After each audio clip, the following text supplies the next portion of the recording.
ఒకప్పుడు ప్రశాంతంగా ఉండే రామగిరి అనే ఒక్క గ్రామం ఉండేది. అనుకోకుండా ఆ ఊరికి ఒక పెద్ద ఆపద వచ్చింది. ఆ ఊరి శివార్లలో ఉన్న పాడుబడ్డ బంగళాలో ఒక క్రూరమైన దెయ్యం చేరింది.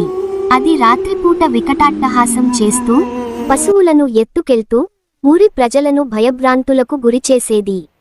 ఒక్కరోజు గ్రామస్థులు అందరూ గ్రామ చవిడి వద్ద చేరుకున్నారు. ఊరి ప్రజలందరూ భయంతో గుమిగూడి ఉన్నారు. ఊరు పెద్ద మాట్లాడుతూ ఇలా అన్నాడు. ఒరేయ్ సోముడు, నిన్న రాత్రి ఆ దెయ్యం మన రాముడి ఆవును కూడా ఎత్తుకెళ్ళిపోయిందిరా. ఇక మన వల్ల కాదు. ఈ ఊరు వదిలి వెళ్ళిపోదాం. వద్దు పెద్దాయనా, ఈ ఊరు మనది. ఎక్కడికి పోతాం? ఆ కొండ పైన ఉండే మంత్రల మల్లికను పిలుద్దాం. ఆమె తప్ప మనల్ని ఎవరూ రక్షించలేరు.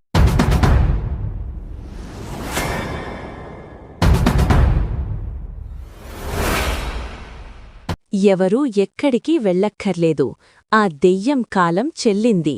నేను వచ్చాను కదా, ఇక ఆ దుష్టశక్తి ఆటలు సాగవు. పాడుబడ్డ బంగాళాలోకి రాత్రి సమయంలో మంత్రల మల్లిక ఒంటరిగా లోపలికి వెళ్తుంది. గాలి భయంకరంగా వేస్తోంది. ఒక్కసారిగా పెద్ద నవ్వు వినిపించింది.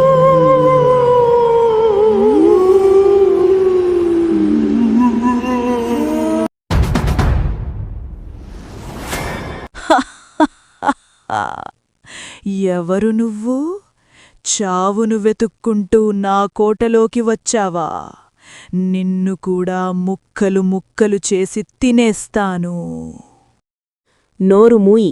నీ అరుపులకు భయపడటానికి నేను అమాయక గ్రామస్థుడిని ఫాదు. నువ్వు చేసిన పాపాలు పండాయి. ఇప్పుడే నిన్ను బంధిస్తాను. ఏం చేస్తావు? నా దగ్గర మాయాశక్తులు ఉన్నాయి. చూడు ఈ అగ్నిగోళం.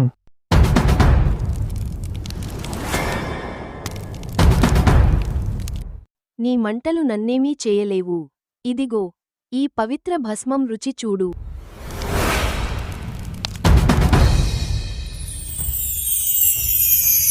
మరుసటి రోజు ఉదయం ఊరి పెద్ద మాట్లాడుతూ, మల్లికా, నువ్వు మా ఊరిని కాపాడావు. నువ్వు దేవతవమ్మా. చూడండి, శక్తి అనేది ఎప్పుడూ ఇతరులకు సాయం చేయడానికే ఉండాలి. ఈ ఊరిలో ఇక భయం లేదు. అప్పుడప్పుడు ఆ కొండపైకి వచ్చి నన్ను చూసి పోతుండండి చాలు అని మంత్రాల మల్లిక వెళ్ళిపోయింది.